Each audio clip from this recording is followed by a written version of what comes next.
Choosing the right person to spend your life with is perhaps one of the most life-enhancing decisions you will ever make. And if you choose the wrong one, it can greatly decrease the overall quality of your life. Therefore, understanding the difference between settling for someone versus being realistic is essential in order to prepare you for a relationship. For all of the men and women listening, the information I'm about to share throughout this video will greatly benefit you, especially for those who are single or who have just met someone and you are just beginning to date and court them. You do not want to make the mistake of staying in a relationship with someone that is not suitable for you. So let's start with settling. What does it mean to settle for someone? Well, when you settle, what's happening is that you are lowering your standards to be with them. And this takes place in two different scenarios.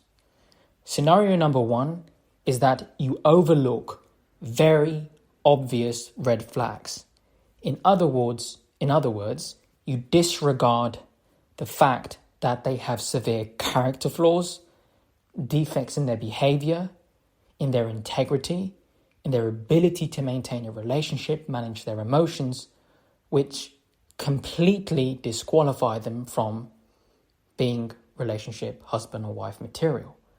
And red flags always have their root cause in unrepentant sin or unresolved trauma. And unfortunately, if you meet someone and they display those signs, which are always present at the beginning, whether it's on the first date, first few weeks, or first few months, you're always going to spot that early on, long before you get married, have kids, or move in. Okay? And this is where most people go wrong. They think, well, it's normal. It's not.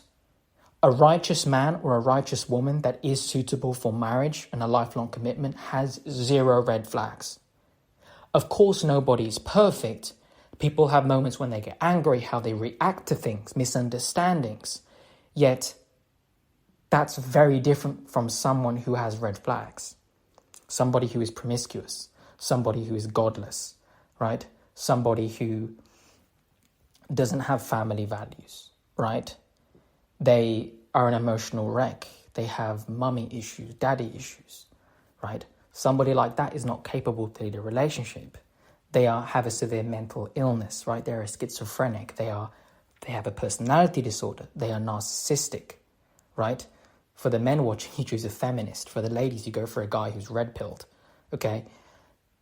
When somebody has any character flaws like this, you tend to overlook the very obvious and turn a blind eye because you think they're attractive.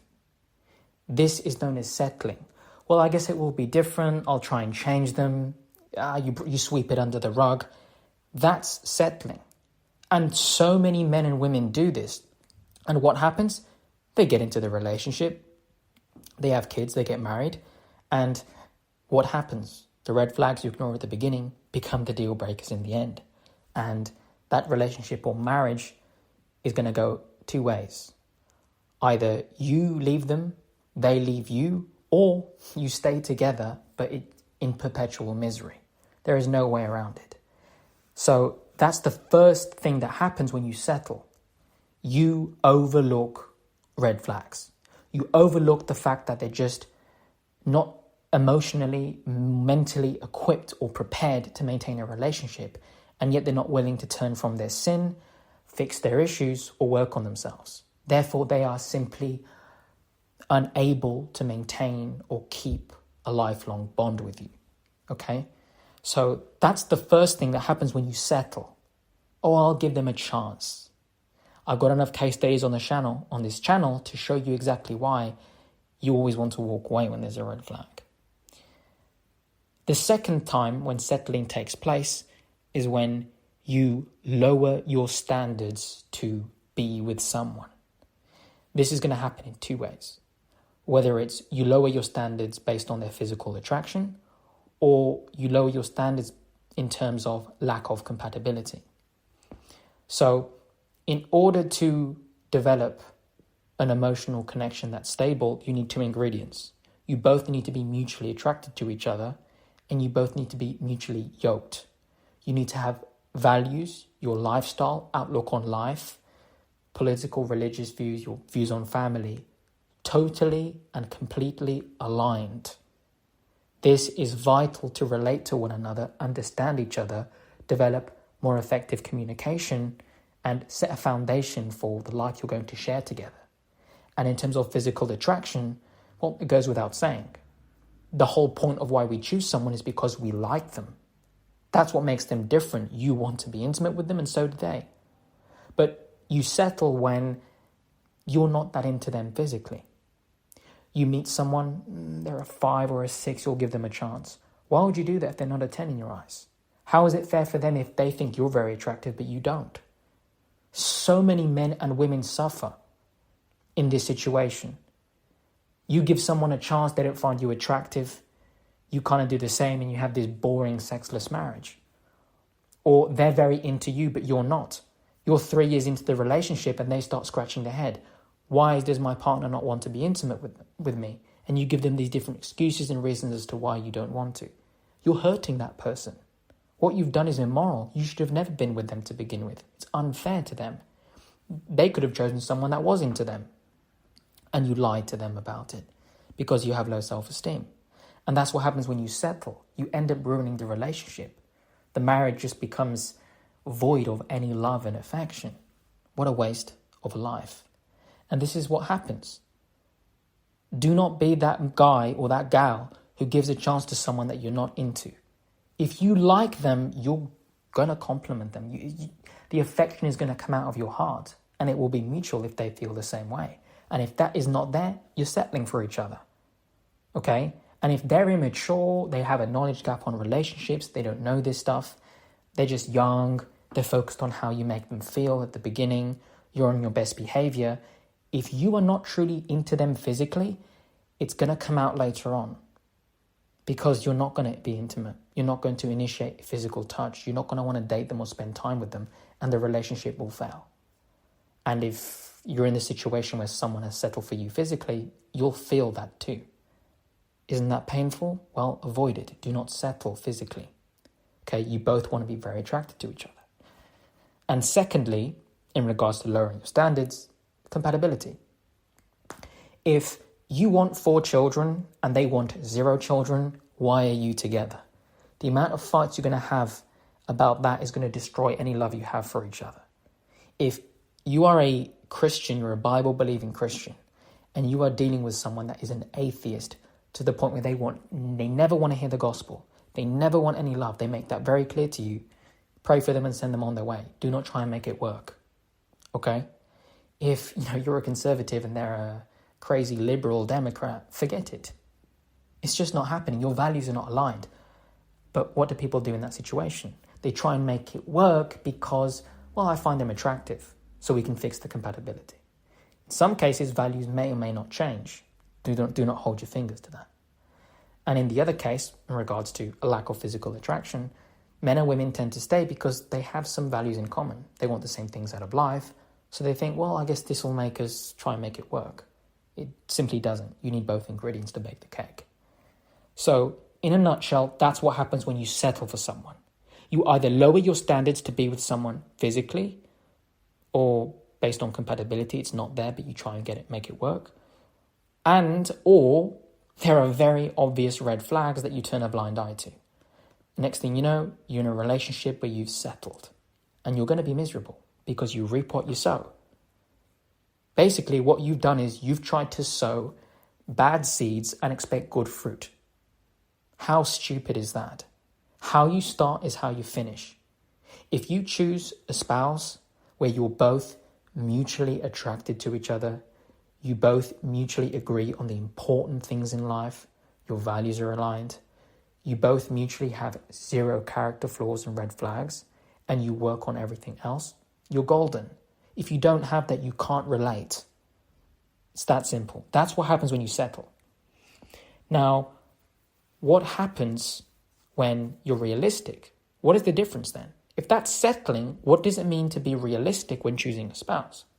Well, based upon what I teach and what the Bible says, God's authority. Being realistic is when you follow God's will and you assess someone's background and you make certain that they are right for you. In other words, you make a conscious decision to choose a spouse that is right for you and that you're right for them too. As a man, when you prepare yourself to be a husband, when you get right with God, when you become husband material, your standard's going to come up. You're going to want a girl that's Proverbs 31 because she's godly and you're godly. You're mutually yoked. If you're a woman listening to this and you are godly, you're very traditional, your standard's going to come up too. And you're going to want a man who is marriage material. He's leader. He'll protect you. He'll provide for you. He's honorable. He's loyal. Okay? He's not some promiscuous guy who sleeps around. Because your values come up. High standards come from high morals, which comes from being right with God. And being realistic is simply seeing things for what they are. So when you're realistic and you spot a red flag, you walk away. When you're realistic and you realize, this woman over here doesn't really think I'm handsome, I walk away. This woman over here isn't really compatible with me. We don't want the same things out of life. She's kind of holding on because she's, immature. She doesn't understand things. I'm going to save her from any future heartbreak. I'm going to walk away. Thank you. Next. That's being realistic. And on the other hand of being realistic is you uphold your standards. You uphold your values. So you choose the right partner. That's what being realistic is about. I give a woman a full background check. I make sure that she's very into me as much as I'm into her. Then I assess, are we compatible? Not just in physical desire, but mutual values, lifestyle, outlook on life, religion, politics, children, family, where you want to live, all of those things. Great. Our values are aligned. We've covered all of that. Perfect. Now let me look at the red flags. Does she have any red flags? Absolutely not. Great. Now it's safe for me to open up emotionally and continue to build a bond. Really simple. That's what being realistic is about. You make certain there are no red flags and you consciously choose a partner after assessing that you are mutually compatible and you find each other very physically attractive. That's all it means to be realistic. Okay? Oftentimes, what do you hear people say nowadays? Oh, you have to be realistic when you choose someone. People have all these problems, and then they don't, and then what happens? They settle. Settling for someone is not being realistic. It's far from it. Settling for someone is complete delusion. It's lack of dignity, right? And it's lack of love. People do not consider how important it is. You can fail in your health. You can be overweight. You can be anorexic, and you can turn your health around, okay? I used to be vegan a few years ago, and it nearly destroyed my health.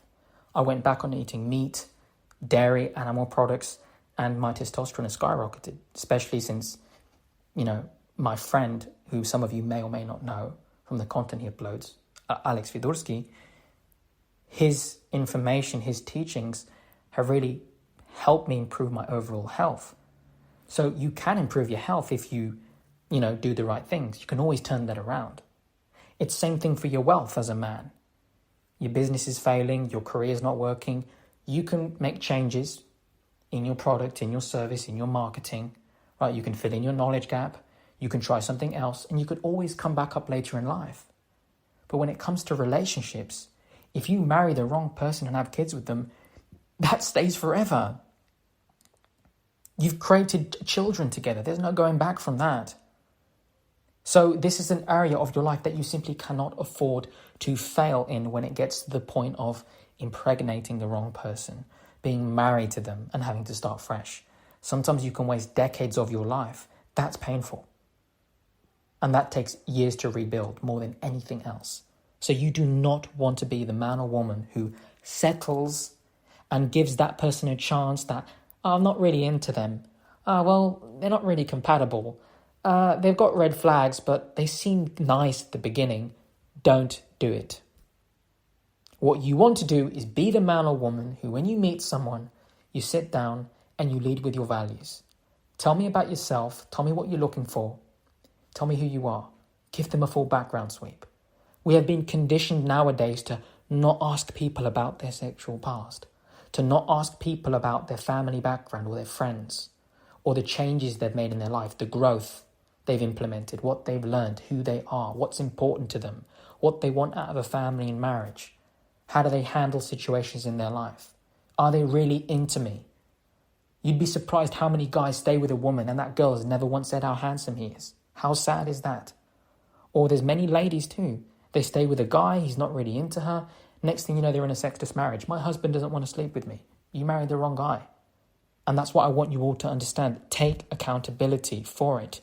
You marry right or you marry wrong. You are responsible for the quality of partner you choose. Men and women, listen up. Being realistic means you sit down and you have those conversations at the beginning. When your emotions are not invested and it's easier to walk away, you sit there and you talk and you ask questions, and then you trust but verify. Based on what they say, assess that. Compare it to their actions. Does it add up? Get to know their friends, get to know their family. Ask questions about their life. Ask it again. Does the same story add up? Okay, give them enough rope to hang themselves, so to speak. Are they trustworthy? You have to do the work to test them. It's up to you. You're choosing someone to spend your life with, are you not? Take it seriously. Guys will ask more questions when they go and buy a car at the dealership than when they meet a woman. Oh, I'm not going to ask her about how many guys she's been with or what she really wants out of life. I'll ask her later in 6 months. But 6 months later, the guy's head over heels in lust, not love, in lust, and he doesn't think to ask these things. Ask at the beginning. And then there's no surprises later on. It's really that simple. Be realistic, uphold your values and standards, give the person you meet a full background check, okay? And that's all you need to do. Make certain they've got no red flags. Make certain that you're physically and mutually compatible. And that's it. And you're set on your way. And if any of those ingredients are lacking, you have to walk away. And when you walk away at the beginning without hurting each other, even better. That is the difference between settling for someone and lowering your standards versus being realistic and upholding what is important, what is godly, what is true. So that's the video for today. Hope you enjoyed it. I'd love to hear your thoughts down below, and I'll see you all in the next one.